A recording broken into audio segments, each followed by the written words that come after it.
জীৱনত যিমানেই ডাঙৰ হবা সিমানেই বুজিবা যে প্ৰয়োজন অবিহনে এই পৃথিৱীত কোনো আপোন নহয়।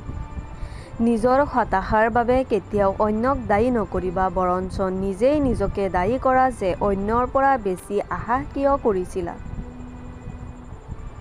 কোনোবাই যদি তোমাৰ লগত কথা কোৱা বন্ধ কৰিছে, তেতিয়া বুজি ল'বা যে তেওঁ তোমাৰ ওপৰত বহুত বেছি খং কৰি আছে।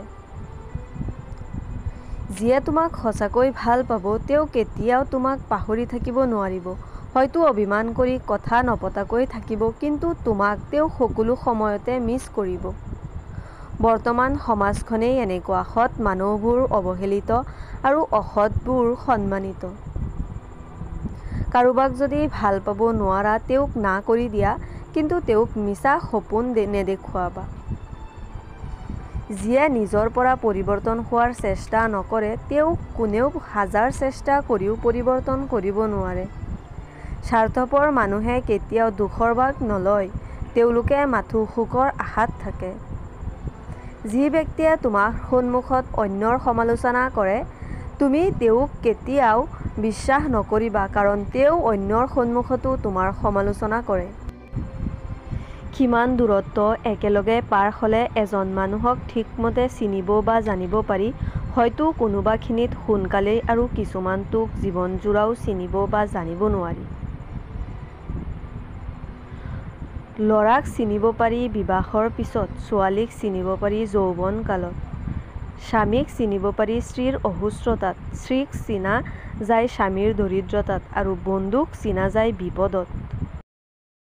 ভাল পোৱা কোনো পাপ নহয়, পাপ সেইটোহে যিয়ে ভাল পোৱাৰ নামত অসভ্যালি কৰে আৰু এৰি দিয়ে। যোগ্যতা বুলিবলৈ এতিয়া আমি যিটো বুজো সেইটো হ'ল সৌন্দৰ্য আৰু টকা। ভালপোৱা মানুহজনক দিয়া সকলোতকৈ দামী উপহাৰটো হৈছে সময়। অন্যৰ পিছফালে কথা কোৱা মানুহবোৰে সকলো সময়তে মানুহৰ পিছতেই পৰি থাকে, কেতিয়াও আগবাঢ়িব নোৱাৰে এনে লোক। কাৰোবাক মিছা কথা কৈ হহুৱাৰ সলনি সঁচা কথা কৈ কন্দোৱা বহুগুণে ভাল, কাৰণ তেওঁ তোমাৰ ওপৰত খং কৰিলেও তোমাৰ ওপৰত থকা বিশ্বাস নেহেৰুৱাব।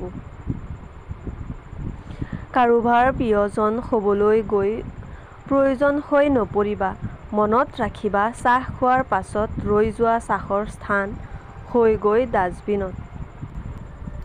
মোৰ ভাগ্যত অকণমানো দোষ নাথাকিল হয় যদি ভাগ্য লিখাৰ দায়িত্বটো মোৰ হ'ল হয়।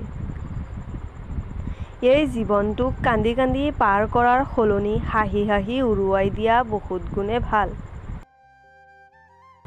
মুখৰ কথা দি নহয়, নিজৰ সাফল্য দিয়ে মানুহৰ সমালোচনাৰ উচিত উত্তৰ দিয়া। কষ্ট নাপালে কোনো মানুহ নষ্ট নহয়। মা যে কিমান আপোন সেইটো মাৰ পৰা দূৰৈত থাকিলেহে বুজিব পাৰিব। জীৱনত কি পালো সেইটো নাজানো আৰু মোক বুজাৰ দৰে কাকো নাপালো। যিয়ে তোমাৰ অবিহনে ভাল আছে তুমি তেওঁৰ অবিহনে বাচিবলৈ শিকা। কোনো মানুহক কেতিয়াও বেছি আপোন ভবা ঠিক নহয়, কাৰণ আপোন মানুহবোৰেই এটা সময়ত কষ্টৰ কাৰণ হৈ থিয় দিয়ে। চকুৰ পানী তেতিয়াই ভাগৰে যেতিয়াই মুখৰ কথাবোৰে বুকুত খুন্দা মাৰে। সকলো মানুহে ভাল ব্যৱহাৰৰ যোগ্য নহয়। যোন যেনেকুৱা তেওঁৰ লগত ঠিক তেনে ব্যৱহাৰেই কৰিব লাগে। কোনোবাই কষ্ট দিলে তেওঁক ক্ষমা কৰি দিবা, কাৰণ প্ৰতিশোধৰ আনন্দ এদিন থাকে, কিন্তু ক্ষমাৰ আনন্দ থাকে গোটেই জীৱন জুৰি। জীৱনৰ পৰা এটা বস্তু শিকিলো যে কেতিয়াও কাৰোৰ আপোন হ'ব নোৱাৰি। কাৰোবাক ভুল বুজাৰ আগত তেওঁৰ পৰিস্থিতিৰ কথা এবাৰ জনাৰ চেষ্টা কৰিবা। আজিকালি কাৰোবাক বুজোৱাতকৈ চুপ থকা বহুত বেছি ভাল। ভিডিঅ'টো চাই কেনেকুৱা পালে কমেণ্ট কৰি জনাই দিব আৰু লগতে মোৰ চেনেলটো ছাবস্ক্ৰাইব কৰি দিব, এটা লাইক কৰি দিব, বেল আইকনটো প্ৰেছ কৰি দিব। ধন্যবাদ।